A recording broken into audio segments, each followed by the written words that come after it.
नमस्कार, मैं हूं दिव्या और आप देख रहे हैं आंखें न्यूज 24। आइए सबसे पहले नजर डालते हैं आज के मुख्य समाचारों पर। नमस्कार, मैं अमित और आप देख रहे हैं आंखें न्यूज 24। बिहार के कृषि मंत्री रामकृपाल यादव ने तेजस्वी यादव के यूरोप जाने पर कटाक्ष करते हुए कहा कि अभी महत्वपूर्ण सदन की कार्रवाई चल रही है। तेजस्वी नेता प्रतिपक्ष हैं, उनको सदन की कार्रवाई में मौजूद रहना चाहिए था। वहीं जदयू प्रवक्ता नीरज कुमार ने तेजस्वी यादव पर कटाक्ष करते हुए कहा कि विपक्ष के नेता यूरोप घूम रहे हैं, विपक्ष सदन में टूर हो गया है, घटक दलों को तेजस्वी गच्चा दे दिए। तेजस्वी यादव जी नेता प्रतिपक्ष है और सदन चल रहा है और ये जो सत्र है बहुत ही महत्वपूर्ण था, गायब दिखे, यूरोप चले गए। तेजस्वी यादव जी अपने दायित्वों का निर्वहन नहीं कर रहे हैं, एक लोकतंत्र का मर्यादा को गिराया है और बिहार को अपमानित करने का काम किया है। जनता इसको कभी माफ नहीं करेगी, दिल से लिए। छोटा विपक्ष है क्या? ये डर की वजह है क्या? इस बार नंबर का संख्या कम है या डर लग रहा है क्या उन्हें इस बार? ये तो उनसे पूछिएगा ना। छोटा विपक्ष है, बड़ा विपक्ष है। उन्होंने कहा है कि हमको जो ताकत जनता ने दी है, प्रतिपक्ष में बैठ करके अपने दायित्वों का निर्वहन करेंगे, हम संघर्ष करेंगे सड़क पर। सड़क सूनी नहीं रहेगी, सड़क सूनी है। आप अपने दायित्वों का निर्वहन नहीं कर रहे हैं। बिहार की जनता आपको हाशिए पर डाली है। आगे आने वाले दिनों में और भी इनकी बुरी स्थिति होने वाली है और बिहार की जनता ने विपक्ष राजनीतिक रूप से टूअर हो गया है। विपक्ष के नेता शपथ लेकर के महागठबंधन के घटक दलों को राजनीतिक कच्चा दे दिया। चल पड़े। जो मीडिया स्रोत से जानकारी मिल रही है, यूरोप गए सैर सपाटा करने के लिए। पिता बीमार, अब बेटा सैर सपाटा के लिए निकल पड़ा। कैसा संस्कार लालू जी आपने बेटा को दिया है? कि हम ही लोग तेजस्वी हैं। नहीं, ऐसा हम नहीं कह सकते, इसलिए कि एक ही मात्र तेजस्वी यादव जिन पर 420 का आरोप है। सब कैसे आरजेडी के विधायक पर 420 का आरोप हो जाएगा? ये अगर इतना अगर नैतिक बल कमजोर है, आखिर है कहाँ तेजस्वी यादव? न्यायालय से अनुमति का तो मांग रहे हैं कि न्यायालय से अनुमति लिया है आपने? न्यायालय से आपको अनुमति है, सोशल मीडिया में डालिए। और यूरोप के किस देश में, किस शहर में है, आपके साथ कौन कौन लोग हैं? क्योंकि मीडिया में खबर मिल रही है कि रमीज भी गया है साथ में, हिस्ट्री सीटर है वो, 11 मामले का आरोपी है, हाल में जेल से छूटा है। तो क्या ऐसे लोग तेजस्वी जी विपक्ष के नेता के साथ जाएगा? क्या जनादेश का वज्र टूट गया? लोक लज्जा आपको नहीं रहा कि हिस्ट्री सीटर भी आपके साथ जाने लगा? ये चिंता का विषय लोकतंत्र के लिए है। इसलिए हम अनुरोध करेंगे लालू जी से, राजनीतिक नजरबंदी तोड़िए, आइए बाहर और बोलिए कि आपका बेटा बीमारी की अवस्था में कहाँ लापता था। लेकिन उससे भी बड़ा सुन रहे हैं। लेकिन हम अनुरोध करेंगे कि यह जरा बताइए बिहार के आम आवाम को, 1 बीघा आपको जमीन था और जिस समय आप एमएलए बने होंगे 10-15 हजार मिलता होगा वेतन। ये कौन बिजनेस किए? सब्जी बेचे कि तेल बेचे? कौन धंधा किए? कितना शानदार किला। गाय भैंस से, गाय भैंस की आमदनी तो बतावेंगे, होता तो हम लोग भी रख लेंगे। आप लोग के पेट में दर्द क्यों हो रहा है? पेट में दर्द इसलिए हो रहा है कि डॉक्टर राम मनोहर लोहिया की आत्मा रो रही है, जननायक कर्पूरी ठाकुर की आत्मा रो रही है कि पिछड़े का जमीन लिखवा लिया। और किस लिए लिखवाए ये भी बताइए? शिलालेख पर लिखिए। दलितों का घर। अरे हम बता रहे हैं, शिलालेख पर पहले लालू जी लिखे, यह लिखे कि भाई जमीन दानदाता का नाम, खाता नंबर, खसरा नंबर, प्लॉट नंबर, जमाबंदी नंबर, उसके बाद जमीन किस उद्देश्य से दिया गया यह लिखिए। साथ ही साथ यह भी डालिए कि इसमें ईंटा बालू किसका लगा हुआ है, जीएसटी दिया हुआ है कि नहीं जीएसटी दिया हुआ है। नमस्कार, मैं अमित और आप देख रहे हैं आंखें न्यूज 24। पूर्णिया सांसद पप्पू यादव आज पूर्णिया में संवाददाता सम्मेलन आयोजित कर बिहार में चल रहे इंक्रोचमेंट ड्राइव पर जमकर बरसे और कहा कि ठंड महीने में किसी भी कीमत पर गरीबों के आशियाने न उजाड़े जाएं, उससे पहले ज़मीन दीजिए, ज़मीन पर घर बनाइए और चाबी दीजिए, तब जाकर उनके घर तोड़िए। वहीं पप्पू यादव ने कहा कि विदेशी मेहमान के आने पर विरोधी दल के नेता के मिलने की परंपरा सदियों से रही, लेकिन डरी हुई और झूठी सरकार ऐसा नहीं करती है, जो साबित करता है कि भारत की सरकार डरी हुई। उन्होंने कहा कि ये लोग पढ़ते भी नहीं हैं, इन्हें ना तो गांधी का पता है, ना नेहरू का, ना लोहिया का। अब तो उनके विधायक कहते हैं महिला कुत्ता रखती है, तरह तरह की बातें करते हैं। और उन्होंने क्या कुछ कहा है, सुनिए इस वीडियो में। नेहरू जी को चेयरमैन बना के भेजती थी विदेश, और जब भी कोई बाहर के राष्ट्रीय अध्यक्ष आते हैं तो निश्चित रूप से यह परंपरा रही है कि विपक्ष के नेताओं से उनकी मुलाकात हुई। यह परंपरा जब से डरा हुआ सरकार आया, गलत काम करने वाली सरकार आई, जिनको यह भीतर में डर है कि विपक्ष लोकतंत्र और गणतंत्र की रक्षा के लिए एक संवाद कर सकता है, तो 12 सालों के अंदर अभी तक विपक्ष को उसका हिस्सा नहीं समझा गया, जो भारत की परंपरा और दुनिया की परंपराओं के विपरीत है। मैं मानता हूं ये तभी होता है जब एक डरी हुई सरकार और डरा हुआ नेतृत्व होता है, एक चोर सरकार होती है। इसलिए सरकार ही डरी हुई है। यह गलत नींव पर सरकार है, इसलिए विपक्ष के नेताओं को मिलने देने से रोकती। ये सत्ता पक्ष का तो कहना है कि जो राहुल गांधी विदेश में जाते हैं तो भारत की बुराई करते हैं, इसीलिए ऐसा होता है। सत्ता पक्ष क्या कहेगा? कल तो कह दिया बीजेपी के एक विधायक ने कि औरत कुत्ता इसीलिए रखती है कि मन की संतुष्टि हो। कहा ना? तो बीजेपी की भाषा औरत विरोधी है। बीजेपी और सत्ता पक्ष को कोई ज्ञान भी है क्या? कुछ पढ़ते भी हैं क्या? ना गांधी का पता, ना सुभाष का पता, ना नेहरू का पता, ना लाल बहादुर शास्त्री का पता, ना लोहिया का पता। अब उसके विधायक कह रहे हैं कि महिलाएं कुत्ता रखती है आत्मसंतुष्टि के लिए। धरती पर इससे बड़ा जुर्म क्या हो सकता है? अविलंब उस विधायक को डिस्चार्ज करना चाहिए। इतना बड़ा घोर अपमान हिंदुस्तान की आधी आबादी का। क्या उसके घर में मां नहीं है? क्या उसके घर में बेटी नहीं है? क्या वो मां के कोख में 9 महीना पला नहीं? क्या वहां भी कुत्ता था?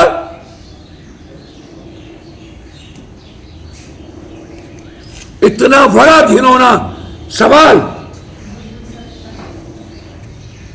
आप उससे उम्मीद करते हैं? नमस्कार, मैं अमित और आप देख रहे हैं आंखें न्यूज 24। देश की सबसे बड़ी विमानन कंपनी इंडिगो इन दिनों भारी ऑपरेशनल संकट से जूझ रही है।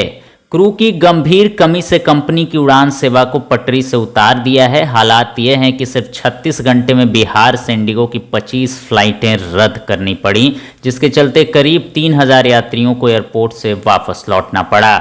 शुक्रवार को पटना एयरपोर्ट पर अफरा तफरी मच गई। यहाँ निर्धारित 29 उड़ानों में से 25 रद्द कर दी गई। दिल्ली के 8, कोलकाता की 4, मुंबई की 3, हैदराबाद की 2 और बेंगलुरु की 4 फ्लाइटें नहीं उड़ सकीं।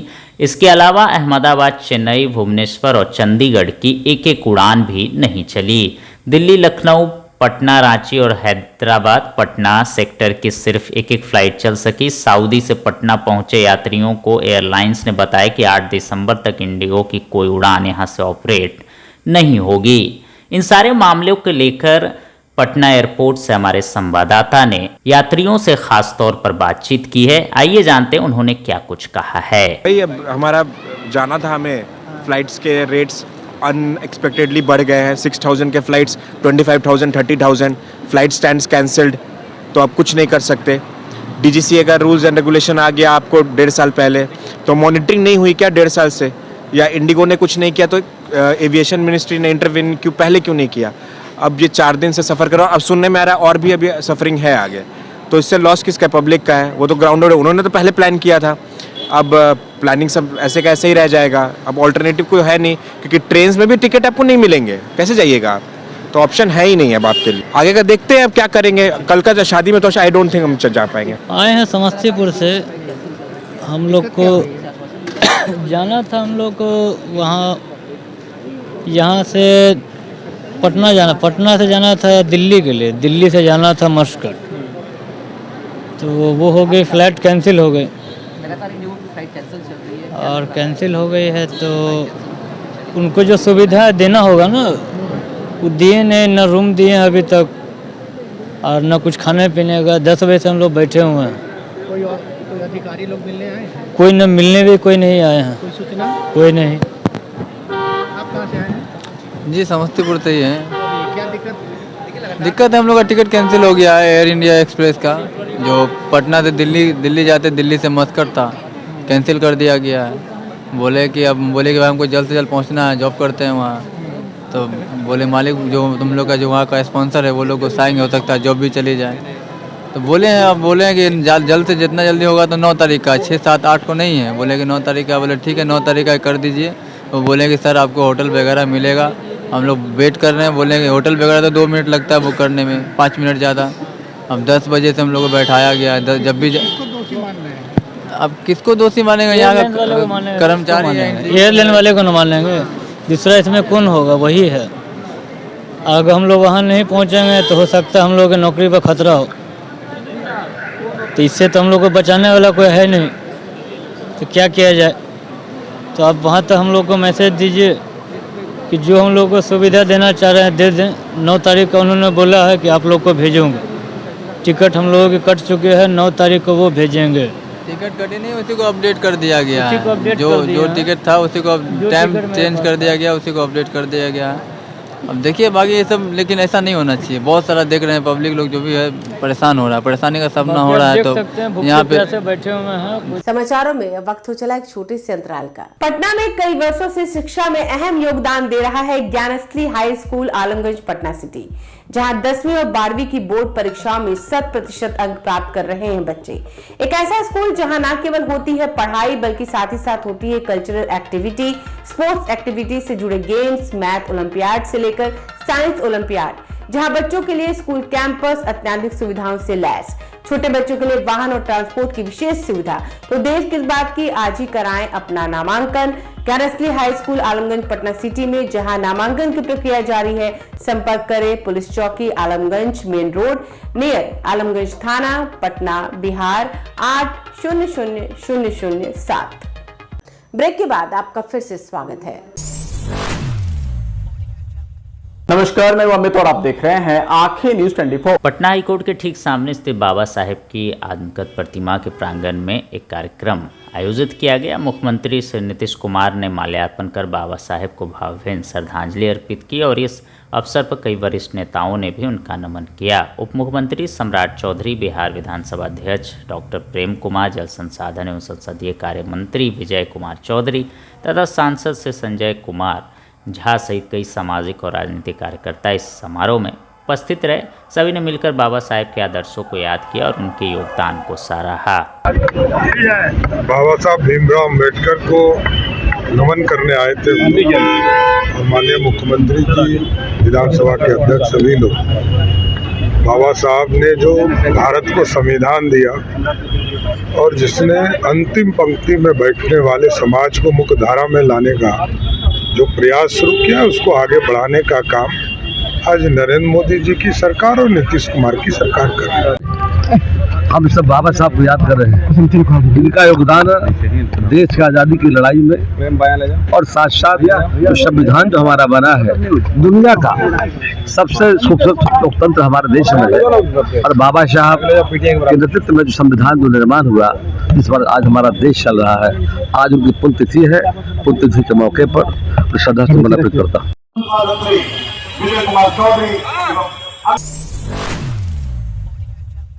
नमस्कार, मैं अमित और आप देख रहे हैं आंखें न्यूज 24। पटना पुलिस ने बड़ी कार्रवाई करते हुए फर्जी केंद्रीय जांच एजेंसी पहचान पत्र के साथ 2 आरोपी को गिरफ्तार किया।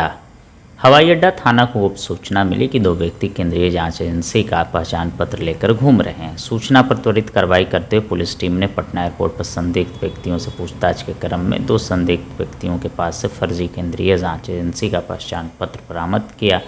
साथ ही एक मोटरसाइकिल जिस पर केंद्रीय जांच एजेंसी का लोगो लगाया गया था को भी जब्त किया गया है।